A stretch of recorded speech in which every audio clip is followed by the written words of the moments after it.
Well, welcome all ripen readers. I'm excited today to bring to you Shelley Cram. She is an accomplished author and blogger, and one of her newest books is My Father is the Gardener.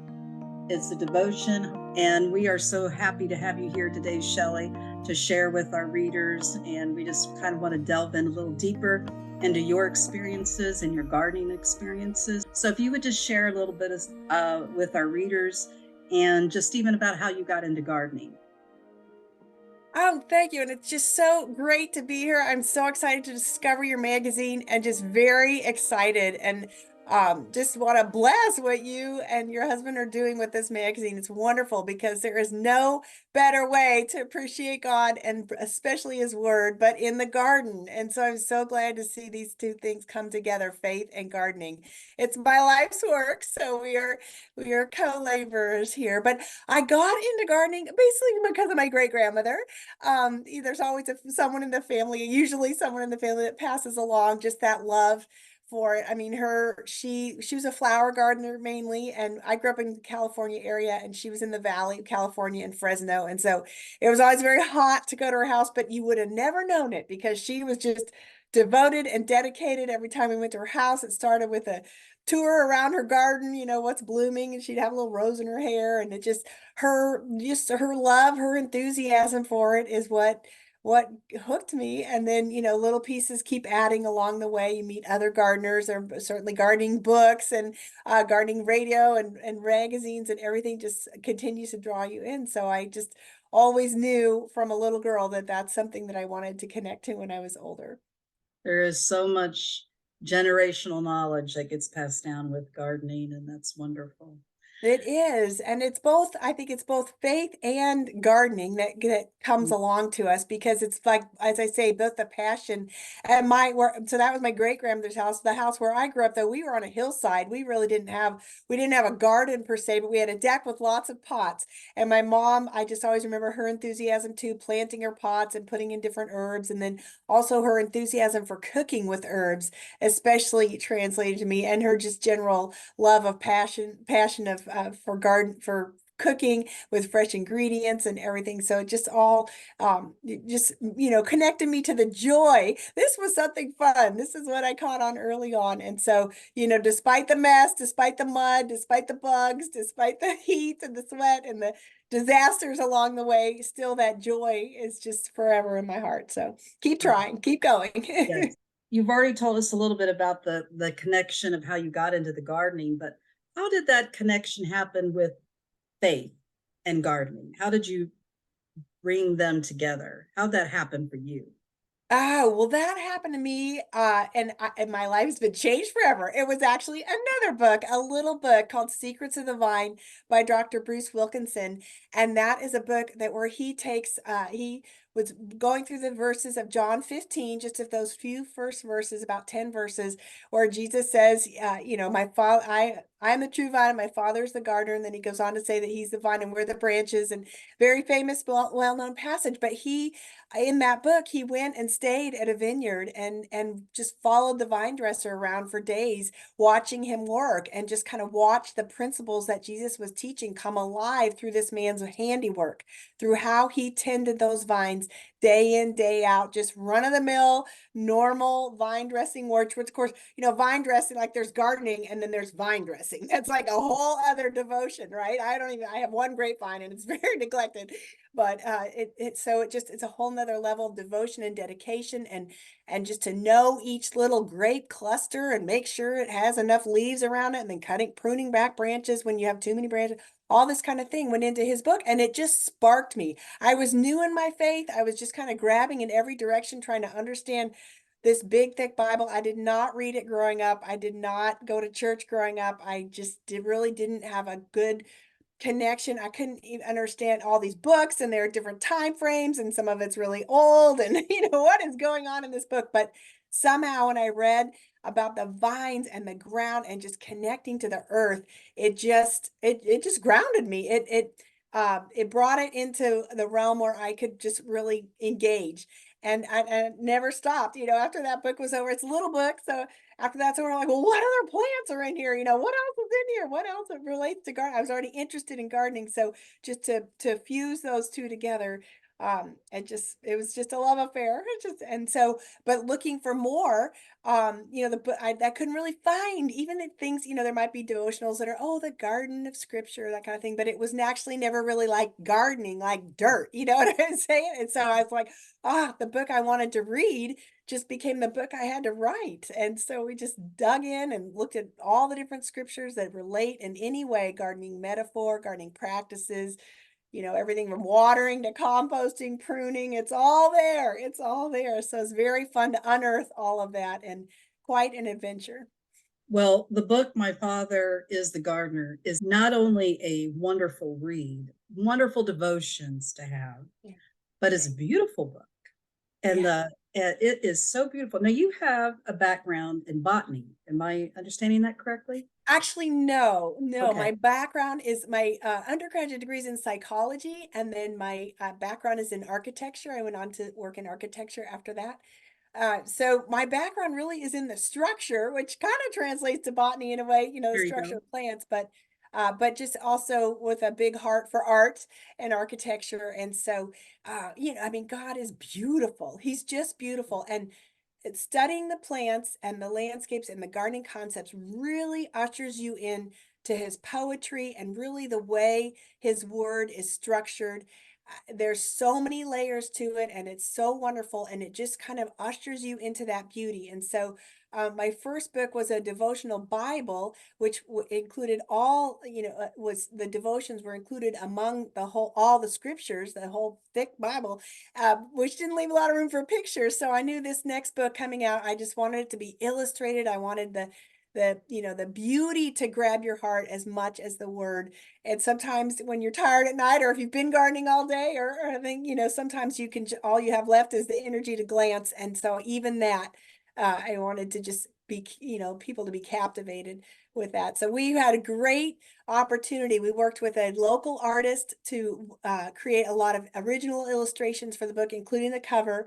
But then we also, it's published through the Botanical Research Institute of Texas and the press that's associated with that institution. And so we had access to their botanical library to use a lot of historical illustrations, and then also to their herbarium. So that's where the botany comes in. And we used a lot of pressed specimens of these plants because people have been fascinated by the plants of the Bible for Mhm. centuries. I mean, you know, so they are planted around the public gardens of our nation, of the world.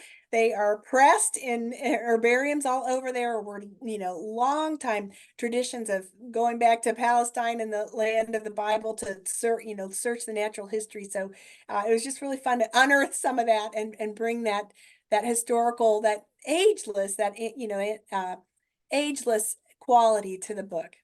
Well, it's beautifully organized. I love Thank how you you. have the Thank you. scripture organized and then the devotion itself, the pictures, and even the prayers. It's beautiful, very beautiful book. I've enjoyed it. Oh, good. I'm glad you're So, enjoying it. could you talk about some of the people that have influenced you in your gardening or while you were in your garden? And how do you feel influencing others is in fact, a way that God, brings forth ministry. Yes. Well, some of my favorite influencers early on, there was is a wonderful woman named Rosalind Creasy. She's out of the West Coast, and she was one of the first people that I encountered, you know, over 30 years ago, to write about planting edible plants in your landscape. Nowadays, we call it foodscaping, and there's a lot of wonderful authors, peers that are writing on that even today. But she was the one that first introduced, you know, she was part of the pull up your front lawn and plant, you know, plant plants and all. And but even just to tuck in, you know, heads of lettuce or bunches of herbs among your ornamentals, and so that your whole garden is, you know, all together beautiful and edible, functional, what have you. And so that was a early on influence. I didn't come to this being a huge food gardener at first. I was really more interested in flowers and just the beauty of the garden. But I, you know, tiptoed in with herbs. That's an easy way to, the easy place to start. They're so forgiving in their culture. And so but she was one of the big influencers. She's, like I said, from the West Coast, but she came and spoke in Dallas and Texas, and I got to go hear her speak. And so that was a great kind of launching. We also had a great gardener in our area. Howard Garrett was early with the bringing in organic practices to our area and really influencing, or encouraging the use of compost and that sort of thing. So that was a great influence as well. So this is just the most wonderful pass along pastime. We all encourage each other, and you just pick up little tidbits along the way, and you're never finished. I still feel like a beginner after 30, 40 years, and that's normal. I want everyone to know that's normal. Because there's always something new you want to try. There's always something new that sparks your energy. There's always some storm that took out some plant that you got to start all over again. So there's really a newness and a humility about it that keeps you young and fresh and energized to keep going. So and There that is period, always learning happening. yes, And always my learning. experience, I was more the vegetable and I loved herbs. And Mhm. then only in the last 5 years did I delve more into flowers. Uh-huh. So there's always something that you can learn in gardening. Yes. And it's Yes. always great when you have those folks that you can turn to or look up different resources to find out a little bit more about what you can do better, do different, all those things. Exactly. Exactly. So, would you mind describing maybe a memorable time or two when when someone experienced your garden with you, and how that led to a meaningful conversation that that was went beyond topics of gardening, that went deeper? Yes. Well, one of the most wonderful things that I've enjoyed sharing is the little plant hyssop. This is a funny place to start, but yeah, hyssop is in one of the chapters of the book. I don't this book, it just takes a handful of the plants of the Bible. There are wonderful books and have been many books written about all, kind of an A to Z of all the plants of the Bible. So this just takes a handful. Mine does for now. But hyssop is one of them, and that's from Psalm 51:7. Cleanse me with hyssop, and I will be clean. Wash me, and I'll be whiter than snow.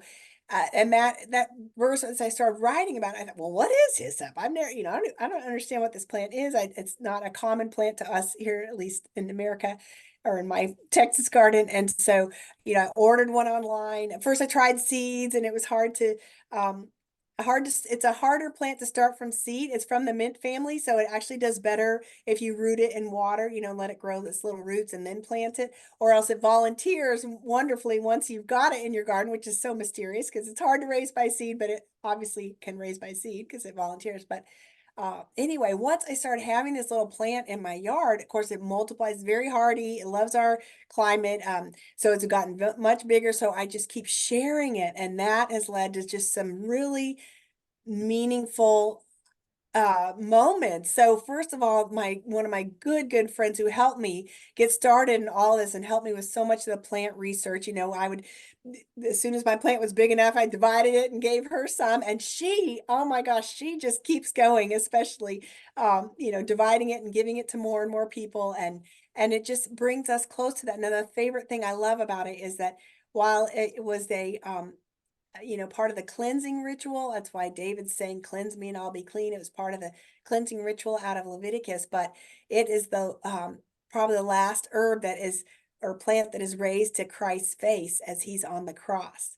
And it's a very fragrant herb. It's from the oregano family, so it has that a little bit of a oregano scent, but it's all a little mystery too. But um, that's what we've really cherished as I pass it along and to others, is that this was the scent, probably the last scent that he smelled before he left the earth. And he was a man of the earth. He was human. He was fully human. He walked the earth. He lived here. He knew the land. And just to think that was something that he smelled before he made his sacrifice for us is it's just a beautiful moment to have in your garden and then to share with others. So that's just one example.